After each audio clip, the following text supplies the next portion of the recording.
El Ministerio Internacional Nueva Vida en Cristo presenta Momentos de Reflexión, un mensaje para su vida diaria, con el pastor Misael Ocampo Rivera. Bienvenidos. Hola amigos, cordialísimo saludo, bienvenidos a la reflexión en el día de hoy.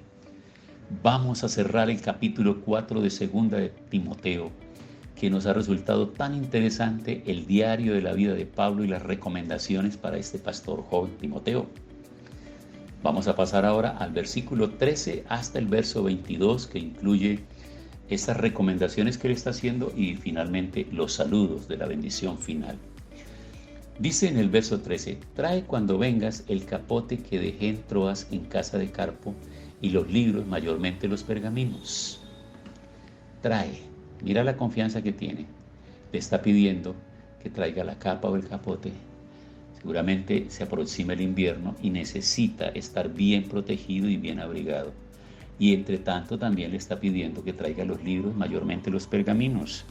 Los libros podrían ser de papiro en forma de rollos. Y los pergaminos también enrollados se hacían de piel de oveja o de cabra. No sabemos aquí si se trata de escrituras del Antiguo Testamento o de libros de otra índole, o incluso de material en blanco para escribir, pero le está sugiriendo que le traiga eso. Guárdate tú también. Bueno, en el verso 14 dice: Alejandro el Caldero me ha causado muchos males. Podría ser que se está refiriendo al que fue mencionado en el capítulo 1, el versículo 20 de Timoteo, primera de Timoteo 1:20, que dice: de los cuales son Himeneo y Alejandro, a quienes entregué a Satanás para que aprendan a no blasfemar. Seguramente se levantó un enemigo gratuito llamado Alejandro, calderero. Parece que su trabajo era hacer calderos. Le ha causado muchos males, no estaba de acuerdo con las enseñanzas, le generó mucha polémica, seguramente discusiones. Y aparte de eso, de las palabras, posiblemente parece que hizo algo más, porque dice: el Señor le pague conforme a sus hechos. El apóstol Pablo está bastante inquieto y molesto por la actitud de Alejandro.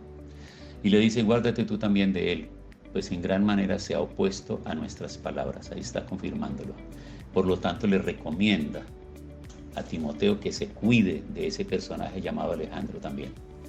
En mi primera defensa ninguno estuvo a mi lado, sino que todos me desampararon. No les he tomado en cuenta. Imagínense, él está preso, va a la primera audiencia y ninguno de sus amigos lo acompañaron. ¿Se puede imaginar esa situación? ¿Se puede imaginar esa situación? Él esperaba que siquiera sus amigos pudieran acompañarlo, pero todos lo desampararon.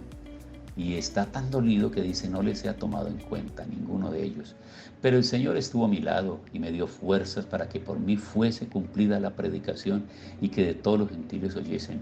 Así fui librado de la boca del león. No olvidemos, amigos, que hay muchas personas que están privadas de la libertad injustamente. Algunos por envidia, por causa del Evangelio, les han levantado muchas cosas y ellos están privados de la libertad. Ellos deben entender perfectamente esta situación de la que está hablando el apóstol Pablo a Timoteo, hablando de la defensa, hablando de las audiencias, hablando de querer estar rodeado de personas que lo apoyen, que lo ayuden, que le crean su inocencia. Pero el Señor está al lado de ustedes, amigos.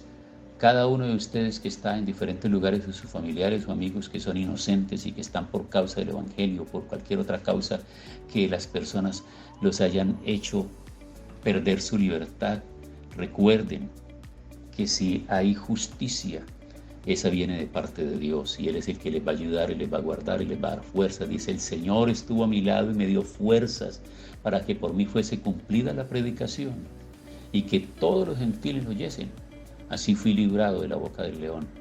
Y es de la boca del león. Entonces, lo que está diciendo aquí: el Señor me ayudó. En la versión Dios habla hoy. El Señor me ayudó y me dio fuerzas, de modo que pude llevar a cabo la predicación del mensaje de salvación y hacer lo que oyeron los paganos. Así el Señor me libró de la boca del león. Recordemos que en la Biblia dice que el león anda como león rugiente, que el diablo anda como león rugiente. Entonces él está viendo en el león la figura de ese enemigo que quisiera acabarlo, de ese enemigo que quisiera dañarlo. Y por eso es importante tener en cuenta esto. Recordemos que en el Antiguo Testamento el profeta Daniel fue acusado de haber infringido el decreto del rey y por ello fue lanzado al foso de los leones y allá fue librado de los leones. Y la figura aquí de Pablo es como parecida a esto, diciendo que me libró del león, pero obviamente que Pablo no lo arrojaron a leones físicos, sino que él está hablando en un lenguaje figurado. Él está hablando en un lenguaje de imaginar lo que es el enemigo, lo que son aquellas personas que no están de acuerdo con su fe y por lo tanto quieren que él sea condenado y no puede ser librado. Y el Señor me libró de toda obra mala y me preservará para su reino celestial. A Él sea la gloria por los siglos de los siglos.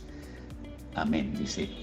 Él mismo está cerrando con un amén, porque Él está emocionado, está contento, está escribiéndole con todo su corazón y con toda su pasión y sus fuerzas a Timoteo, porque tiene la esperanza y la confianza de que volverá a verlo y que llegará con todas estas encomiendas que le ha pedido. Y luego en el párrafo final del verso 19 al 22 está hablando ya de unos saludos y de una bendición final que está enviando. Y lo manda a saludar a Priscila y Aquila y a la casa de Onesíforo. Por allá en el libro de los Hechos, en el capítulo 18, el verso 2, se mencionan a doña Priscila y Aquila. A doña Priscila y Aquila, su esposo, que son los que abren la puerta, que son los que trabajan, los que llevan. Recordemos que ellos tenían la misma profesión de Pablo y cuando él llegó donde ellos, él se dedicó por un tiempo a hacer también tiendas con ellos. Y recuerda a un señor llamado Onesíforo, porque en esa casa también, o sea, el Evangelio ha nacido siempre en casas, en células. No crea que todo nació en auditorios inmensos, en bodegas grandes que vemos hoy. No, el Evangelio nació y sigue creciendo. Ese trabajo de células en las casas es muy importante porque va a permitir que ese trabajo silencioso entre vecinos vaya dando un fruto extraordinario.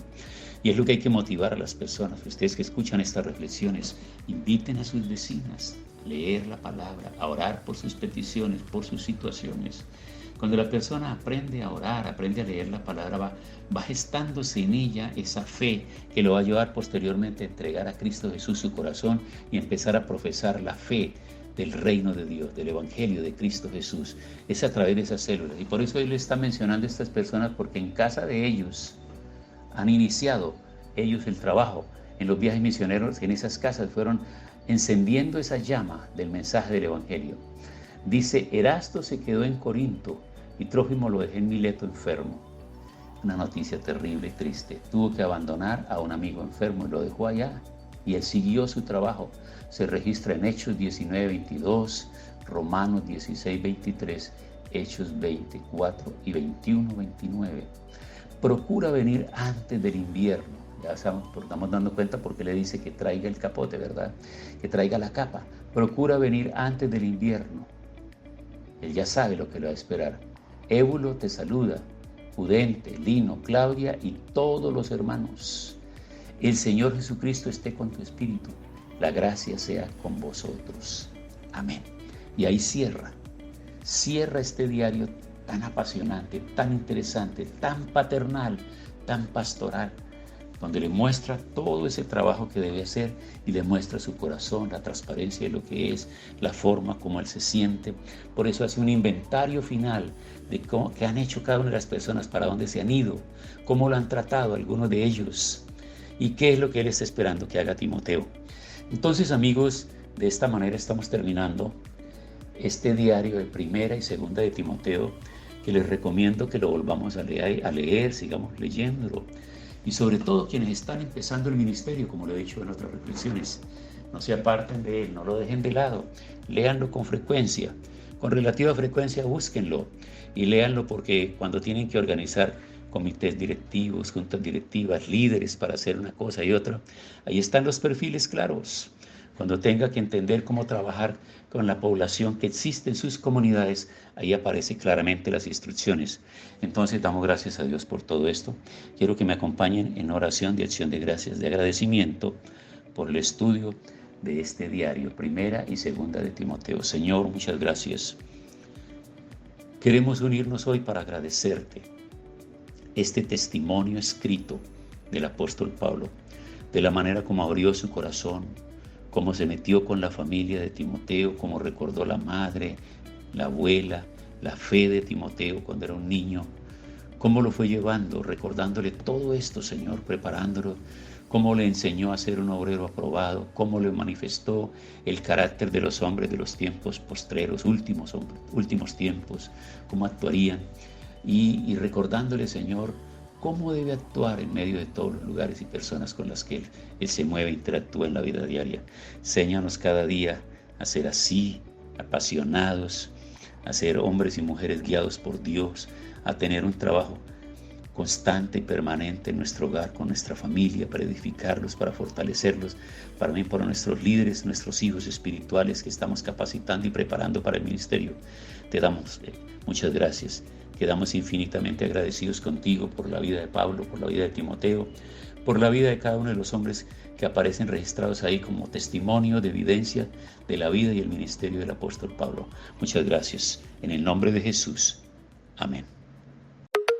Hemos disfrutado de un gran momento de reflexión con el pastor Misael Ocampo Rivera. Un mensaje lleno de amor, esperanza y felicidad para tu vida. Los invitamos a compartir este mensaje con sus amistades y en sus redes sociales. Búsquenos en YouTube y Facebook como Ministerio Internacional Nueva Vida en Cristo y en Instagram como @MIinternacional Nueva Vida. Momentos de reflexión.